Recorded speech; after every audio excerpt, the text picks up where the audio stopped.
सभी पत्रकार बंधुओं का सबसे पहले मैं शुक्रिया अदा करता हूं। आज खालिद गुड्डू साहब के बंगले पर यह प्रेस कॉन्फ्रेंस का आयोजन किया गया था और एक मैसेज आपको देने पर आप यहां पर आए, इसलिए मैं आप सभी का सबसे पहले तहे दिल से शुक्रिया अदा करता हूं। आप सभी को मालूम है कि महाराष्ट्र में विधानसभा के चुनाव शुरू हो चुके हैं और चुनाव का आखिरी चरण पे एकदम चुनाव आ चुके हैं। 2 दिन बाद पोलिंग होने वाली है और 23 तारीख को उसके नतीजे आने वाले हैं। हम जिस विधानसभा क्षेत्र में बैठे 136 पश्चिम विधानसभा भिवंडी, इस भिवंडी पश्चिम विधानसभा क्षेत्र से 2019 में हमारे भाई MIM के सदर मोहम्मद खालिद गुड्डू जनाब ने यहाँ से चुनाव लड़ा था निर्दलीय, और उनको MIM पार्टी का समर्थन मिला था। और समर्थन मिलने के बाद जिस अंदाज से खालिद गुड्डू साहब ने ये चुनाव लड़ा था, तो शहर में कहीं ना कहीं भारतीय जनता पार्टी के पसीने छूटे थे। ये आप सबने भी देखा कि 2 राउंड में हम उनसे आगे चले थे और शहर के लोगों ने आप लोगों के सहयोग से, आशीर्वाद से 44,000 के आसपास हमको वोट मिले थे। ये 44,000 वोट मिलने के बाद दुश्मन के भारतीय जनता पार्टी के खेमे में बौखलाहट हुई, कांग्रेस राष्ट्रवादी के खाते में बौखलाहट हुई कि आने वाले कॉरपोरेशन के चुनाव के ताल्लुक से यहाँ पर जो है खालिद गुड्डू का पकड़ा भारी होने वाला है।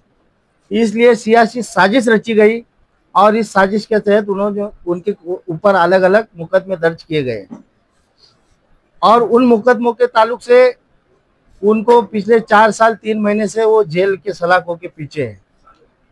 मगर जेल में होने के बावजूद भी MIM पार्टी के लिए उन्होंने काम किया। 2 बड़ी रैलियां की, एक बड़ा जलसा धोबी तालाब स्टेडियम पर किया। हम इस कोशिश में थे कि कुछ भी हो कि MIM का टिकट जो है खालिद गुड्डू साहब को दिया जाए, क्योंकि वो उसके हकदार है। जेल में उनका एक बड़ा भाई इंतकाल हो गया, उनके हाथ में उनका भाई मर गया और ये सारी कुर्बानियां पार्टी के लिए उन्होंने दी। उनकी बीवी बेवा हुई, बच्चे यतीम हो गए बबलू भाई के, और आज 4.5 साल तकरीबन होने हैं गुड्डू भाई जेल की सलाखों के पीछे। मगर मजलिस से उनकी मोहब्बत कम नहीं हुई। उनको अलग अलग पार्टियों से बुलाया गया मगर वो नहीं गए। उन्होंने कहा कि मैं साथ नहीं छोड़ूंगा, मैं इसी पार्टी में रहूंगा। बावजूद इसके जब चुनाव का ऐलान हुआ तो खालिद गुड्डू साहब को टिकट नहीं दिया गया। इस बात का हमको मलाल नहीं हुआ, मगर दिल में थोड़ी सी तकलीफ हुई कि क्योंकि सारा शहर ये जानता था अगर इस बार खालिद गुड्डू चुनाव लड़ता है तो निश्चित रूप पर जीत दायर करेगा। बावजूद इसके उनको टिकट नहीं दिया गया। हमने कहा कि अगर आपको टिकट देना ही है तो यहाँ के किसी लोकल नुमाइंदे को दीजिए, क्योंकि बाहर के किसी भी कैंडिडेट को भिवंडी की जनता एक्सेप्ट नहीं करेगी। बावजूद इसके पार्टी ने अपना फैसला लिया। हम पार्टी के फैसले की इज्जत करते हैं, मगर अभी भिवंडी शहर के अंदर जिस तरह से पश्चिम विधानसभा के अंदर हो या पूर्व विधानसभा के अंदर हो, दोनों तरफ सियासी घमासान। जो भारतीय जनता पार्टी 10 साल से सरकार में है, वो पहले 15 लाख के वादे किए, अच्छे दिन के वादे किए, हर घर में नल, नल में जल, 100 स्मार्ट सिटी का जिसमें भिवंडी का भी जिक्र था, मगर कोई भी वादा इनका सफल नहीं हुआ। 2 करोड़ नौकरियों की बात की, मगर फिर भी उनका कोई भी वादा यहाँ पर नहीं हुआ। मोदी जी की तरह वो भी सारे जुमले निकले। और इन जुमलों को आज हम भिवंडी शहर में जब देखते हैं कि खड्डों की परिस्थिति, पानी की परिस्थिति, रास्तों के हालात इस तरह से बद से बदतर है, नौकरियां नहीं है, तो इस सिचुएशन के अंदर भी फिर अभी उन लोगों का नया नारा निकला है। 15 लाख से सीधा 1500 रुपए पे आ गए। और वो लाडली बहन के आगे उनके पास जो 3 महीने से खाली वो योजना चल रही है, लाडली बहन के नाम पर वो लोग वोट मांग रहे। बाकी पिछले 10 साल का ना कोई विकास की बात कर रहे, ना किसी एजेंडे की बात कर रहे। भिवंडी शहर में देश, देव और धर्म के नाम से इन्होंने वोट मांगने का काम शुरू किया है, क्योंकि दिखाने के लिए कुछ नहीं है। मगर आज भिवंडी शहर के अंदर विधानसभा के ताल्लुक से हमने एक अहम फैसला किया। हमने देखा कि भारतीय जनता पार्टी को जिताने के लिए कुछ लोग बहुत ज़्यादा मेहनत कर रहे हैं, और हम जो है, हमारे साथ जो रियाज आजमी साहब, रियाज शेख साहब बैठे हैं, ये समाजवादी पार्टी से खड़े हैं, इन्होंने कहा कि मैं बुनियादी चीज़ों पे काम करूंगा, जैसे रोड है, पानी है, सड़क है, शिक्षा है, एजुकेशन है। और एक तरफ देश धर्म और हिंदू मुस्लिम के नाम पर जो वोट मांगे जा रहे हैं, ये लोगों को बांटने का काम किया जा रहा है। हम इसके खिलाफ में हैं। हम ये चाहते हैं कि जो काम जनता का है वो जनता के काम पर जो मिसाइल पे काम करे उस आदमी का हम समर्थन करें। और खालिद गुड्डू साहब ने हमसे कहा, मुझसे उनकी बात हुई, उन्होंने कहा कि कौन भारतीय जनता पार्टी को हरा सकता है, तो मैंने कहा कि रियाज आजमी साहब निश्चित तौर पर भारतीय जनता पार्टी को मात दे सकते हैं। और दूसरी बात, यहाँ के जो उलमा है, मौलानाज है, उन्होंने भी ये कहा कि रियाज आजमी साहब का समर्थन किया, जैसे कि एमडीएफ ने समर्थन किया है। उसके बाद सज्जाद नोमानी साहब जो बड़े मौलाना है, उन्होंने भी कहा है। तो खालिद गुड्डू साहब ने सबसे पहले तो जब फॉर्म भरा था 29 तारीख को, तो लोगों ने ये कहा कि ये वोट काटने के लिए खड़े हैं। और जब उन्होंने अपना पर्चा वापस लिया तो ये जो लोग कह रहे थे, उसमें कुछ लोग थे जो न्यूज चैनल पे भी ये बोल रहे थे कि इन्होंने दूसरे का वोट, उनके मुंह पर एक तमाचा दिया। उन्होंने अपना फॉर्म कौम और मिल्लत के लिए वापस ले लिया। उन्होंने कहा कि मैं भारतीय जनता पार्टी को जिताने वाला कोई भी काम नहीं करूंगा, मैं भारतीय जनता पार्टी के खिलाफ में लड़ूंगा और मैं उनको हराने के लिए जो शख्स सक्षम है उसको मैं समर्थन दूंगा। तो सज्जाद नोमानी साहब जो मौलाना है, एमडीएफ है, यहाँ के जो उलमा है, वहाँ पर सब तरह से रियाज आजमी साहब का समर्थन किया जा रहा है। और वक्त की नज़ाकत यही है कि हमको भी उनके साथ में खड़े होना है और यहाँ के बुनियादी जो चीज़ें हैं उनके ऊपर काम करने के लिए एक होना है।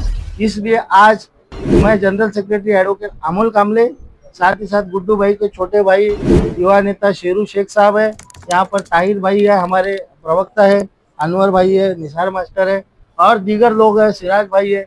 ये सारे लोगों ने फैसला किया है कि हम साइकिल का समर्थन करेंगे और रियाज शेख साहब को और रियाज आजमी साहब को समर्थन करेंगे और पूरे तन मन धन से उनको जिताने के लिए पूरा प्रयास करेंगे। और साथ ही साथ ईस्ट में जिस तरह से रईस शेख साहब ने काम किया है, स्कूल बनाई है, सड़कें बनाई है और विकास के काम किए हैं, वो भी आज विकास के काम के ऊपर अपना वोट मांग रहे हैं। ईस्ट में हम रईस शेख साहब का भी समर्थन खुले दिल से करते हैं। हालांकि वहाँ पर भी फिजा रईस शेख साहब की बनी हुई है और यहाँ पर मुझे पूरा विश्वास है कि यहाँ पर रियाज आजमी साहब अपनी जीत दर्ज करेंगे और हमारे सभी कार्यकर्ता पदाधिकारी रियाज आजमी साहब के साथ और रईस शेख साहब के साथ तन मन धन से जुड़ेंगे और दोनों जगह पर इस बार साइकिल को कामयाब करने के लिए कोशिश करेंगे।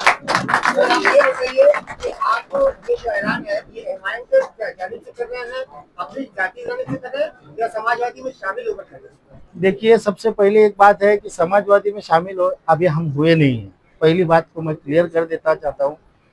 किसी पार्टी से बढ़कर आज जो देश में माहौल है, जिस तरह से नबी के बारे में गलत सलत बयानबाजी हो रही है, उसको देखते हुए भारतीय जनता पार्टी को हराना बहुत जरूरी है। और दूसरी चीज, मैं पार्टी का जनरल सेक्रेटरी हूँ। आप जहाँ पर ये माइक लगाकर बैठे हो, भिवंडी शहर के एमआईएम के सदर खालिद गुड्डू साहब का मकान है, तो मुझे अलग से बताने की जरूरत नहीं कि ये किसकी तरफ से ऐलान किया गया है। पार्टी से हो या फिर और किसे, रिजर्व बैंक से हो। आपकी पार्टी भी चुनावी मैदान में। देखिए, मैं ये कह रहा हूँ कि पार्टी ने जो फैसला किया है, जो कैंडिडेट है, जो 7 नंबर पर है, वारिस पठान साहब हमारे बहुत अच्छे मित्र हैं, मगर शहर की जो जनता है, यहाँ का जो वोटर है, यहाँ का जो मूल निवासी है, वो यही कह रहा है कि हमारी भूमि, हमारा वोट, हमारा नेता, हमारा बेटा। तो इसलिए क्यों ना हो, हमने जनता का साथ दिया। अगर कुछ वोट यहाँ बटते हैं, जिस तरह से भारतीय जनता पार्टी का नारा है कि बटेंगे तो कटेंगे, तो निश्चित तौर पे अगर वोट बटेंगे तो वो वोट कटेंगे और उसका फायदा डायरेक्टली भारतीय जनता पार्टी को होगा। वो हम नहीं चाहते हैं। इसलिए बड़े दुख के साथ हम ये कहना चाहते हैं कि हम वारिस पठान साहब के साथ में नहीं रह सकते, क्योंकि वो नहीं जीत रहे हैं। सर, पहले तो ये बताइए कि आप किस पार्टी के मालिक हैं? मैं ऑल इंडिया मजलिस इत्तेहादुल मुस्लिमीन पार्टी का, जिसके सदर बैरिस्टर असदुद्दीन ओवैसी साहब। सदर ने ही एक यहाँ पर विधायक चुनाव में वारिस पठान को भेजा है। आप अपने सदर का भी अपमान कर रहे हैं। पीछे से मत बोलो, बोलने के लिए मैं सक्षम हूँ। देखिए संदीप जी, आपका सवाल बिल्कुल जायज है, मगर शहर में जो जनता है, वो जनता का ये रुझान है कि हम यहाँ के लोकल लोग को वोट करेंगे। इसलिए जनता पहले है, पार्टी बाद में है, क्योंकि इस शहर में हमको रहना है, इस शहर में सियासत करनी है और इस विधानसभा, दोनों विधानसभा से भारतीय जनता पार्टी को हमको खदेड़ना है। पार्टी एक्शन लेगी तो इस पर क्या आपकी आसद साहब का फैसला सराह के ऊपर, हम उनकी बहुत इज्जत करते हैं, करते थे और करते रहेंगे। आसद साहब का फैसला हमारे लिए आखिरी होगा। कितनी टीम आपके साथ में?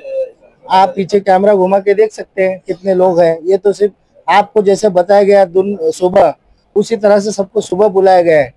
और अगर बोलते तो अभी तो जलसा होगा, शाम में तो पता चलेगा कि कितने तादाद में हम उतर रहे हैं। क्या कहना चाहेंगे आज के समर्थन से, आप कितने खुश हैं और क्या कहना चाहेंगे? अस्सलाम वालेकुम। पहले तो सभी पत्रकार भाइयों का मैं बहुत बहुत शुक्रिया अदा करना चाहता हूं कि आप लोग हमारे बुलावे पे यहाँ पे आए और अपना कीमती वक्त दिया। और मैं आप लोग का इसलिए भी शुक्रिया अदा करना चाहता हूं कि पूरे इलेक्शन कैंपेन में आप लोगों ने जिस तरह से हमारा साथ दिया, हम लोग की जो लड़ाई है, सच्चाई के साथ लड़ाई जो हम लोग कर रहे हैं, उसमें आपने एकदम दिल खोलकर साफ दिल से हमारा साथ दिया। जो चीजें जमीन पे थी वो बताई। मैं शुक्रिया अदा करना चाहता हूँ मेरे बड़े भाई खालिद गुड्डू भाई, अमोल कामले साहब, शेरू मेरा छोटा भाई और सभी लोगों का, जितने भी लोग यहाँ पदाधिकारी मौजूद, उनका शुक्रिया अदा करना चाहता हूँ कि आपने मेरा समर्थन दिया और मुझे एक नई ताकत दी समाज के अनासिर लोग से लड़ने के लिए, बुराई से लड़ने के लिए।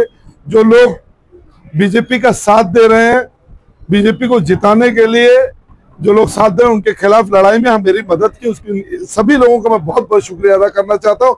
और उम्मीद करता हूँ कि आप सभी लोगों की मदद से, गुड्डू भाई की मदद से इंशाअल्लाह हम लोग ये इलेक्शन जीत रहे हैं। हमारे हौसले बहुत बुलंद है। हम लोग जमीन पे काम करके आए हैं, सिर्फ एबी फॉर्म लेकर नहीं आए। समाज को लूटने वाले और समाज से सारी चीजें लेने वाले, शहर को लूटने वाले लोग आज एबी फॉर्म लेकर इलेक्शन लड़ने आए। इनको जरा भी फिक्र, शहर की फिक्र नहीं, ना तो ये हालात नहीं होते।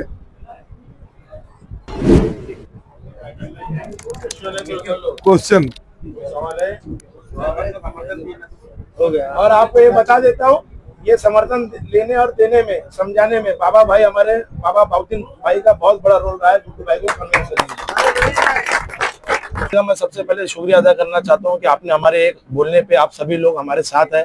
आज मेरे भाई के नहीं रहने की वजह से आप लोगों ने, जो पहले भी मेरे भाई के साथ में आप लोगों ने हर तरीके से एकता हो के भाईचारगी दिखा के मेरे भाई के साथ में आप लोग मीडिया ने हर वक्त अपना साथ दिया। आज मुझे यकीन है कि आप सब भी मुझे भी अपना छोटा भाई मानते हुए मेरा भी हमेशा साथ देंगे जब तक मेरा भाई नहीं है। और आज जो समर्थन देने के लिए हम लोग ने आपको बुलाया और ये जो प्रोग्राम दिया है, आज भिवंडी शहर के अंदर 50% मुस्लिम वोटर कंफ्यूज है कि किस तरफ जाएं, किसको वोट दें, किसका फैसला आता है। आज मुझे काफी 15 दिनों से कॉल आ रहा है, गुड्डू भाई ने क्या विचार किया, क्या फैसला किया, गुड्डू भाई के ने जो फैसला करेंगे हम उनके साथ है। जिस तरीके से और भी कैंडिडेट यहाँ वहाँ घूम रहे, तो मैंने उन्हें जवाब दिया कि मेरे हिसाब से कैंडिडेट तो फिलहाल वक्त एक ही नजर आता है और 3 जो है, जो पिछले आज के 6 महीना पहले लोकसभा चुनाव में वो तीनों कैंडिडेट जो आज मुस्लिम, उसमें से तीनों आज इतनी जरूरत पड़ गई मुसलमान का वोट, सभी को आज जरूरत पड़ रही है, चाहे वो बीजेपी हो, कांग्रेस हो और चाहे टीवी हो। आज उन सबको देखेंगे, 6 महीना पहले उन सब तीनों ने लोकसभा चुनाव में अपने कंधे के ऊपर बीजेपी का गमछा लगा कपिल पाटिल को जिताने का काम किया था। और उन सभी को देखते हुए आज हमारी जो लड़ाई है वो सिर्फ और सिर्फ बीजेपी और आरएसएस को हराने की तैयारी है। और हमने हर चीज को फैसला देखते हुए ये समझा कि आज हमारे बड़े भाई एक रियाज भाई जो है, जो इस शहर के अंदर ग्राउंड लेवल पे काम कर रहे हैं, गरीबों को गरीब समझ रहे हैं, लोगों को अपना समझ रहे हैं। इस तरीके से हमने आज, मेरे गुड्डू भाई ने ये फैसला किया कि हमको रियाज भाई के साथ, अपने बड़े भाई के साथ जाना है, इसलिए हम ये समर्थन दे रहे हैं पूरी टीम और ताकत के साथ। जी बोलिए। लेट इस वजह से फैसला कर रहे हैं कि जिस तरीके का शहर का माहौल था, हम देख रहे थे कभी ऊपर चढ़ रहा है, कभी नीचे चढ़ रहा है, कभी कोई पैसे के नाम पे शहर के पुटारियों को खरीद के हवा बना रहे हैं कि ये जीत रहा है, वो बीजेपी को हरा रहा है। अब हम समझ गए कि तीनों बीजेपी एक है और रियाज भाई एक है, मुसलमान कैंडिडेट सिर्फ और सिर्फ एक है। ये मैं आपको ये पूरे भिवंडी के आवाम को बता देना चाहता हूँ, मुसलमान भिवंडी वेस्ट में कैंडिडेट सिर्फ और सिर्फ रियाज भाई है, जिनको हम सब मुसलमान को एक तरफ होकर जिताना है। और ये तीनों बीजेपी है, एक टीवी है, एक कांग्रेस है। कांग्रेस का काम है टीवी बंद करना, बीजेपी का फोटो बंद, ये तीनों एक तरफ है, इनको खत्म करिए, रियाज भाई का साथ दीजिए। और हमने हर तरीके से, आप जैसे अभी सुल्तान भाई आपने क्वेश्चन किया कि आपने इतना लेट समर्थन क्यों दिया, तो मैं आपको ये बताना चाहता हूं कि हमने फैसला इस वजह से लिया, शहर के अच्छे क्रीम लोग, व्हाइट कॉलर के लोग और पढ़े लिखे लोग, सभी लोगों से मैंने मशवरा किया, उन लोगों ने मुझे इज्जत दी, चाहे वो डॉक्टर हो, चाहे वो टीचर हो, चाहे वो इंजीनियर हो, सभी लोगों से मैंने मशवरा किया। सुलझे हुए लोग जो शहर के अच्छे पढ़े लिखे लोग हैं, सबकी पसंद रियाज आजमी।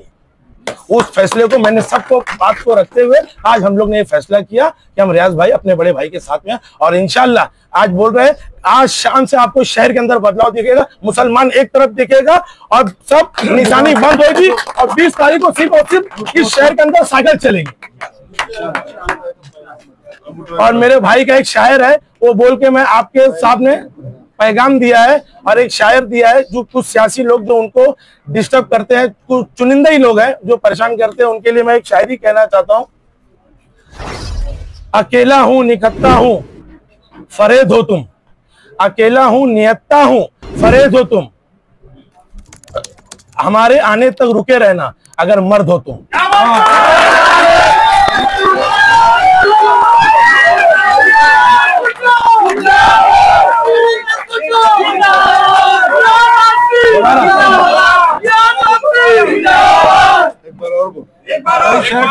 अकेला हूं निहत्ता हूं, अकेला हूं निहत्ता हूं फरेद हो तुम, अकेला हूं नियत्ता हूं फरेद हो तुम, हमारे आने तक रुके रहना अगर मर्द हो तुम।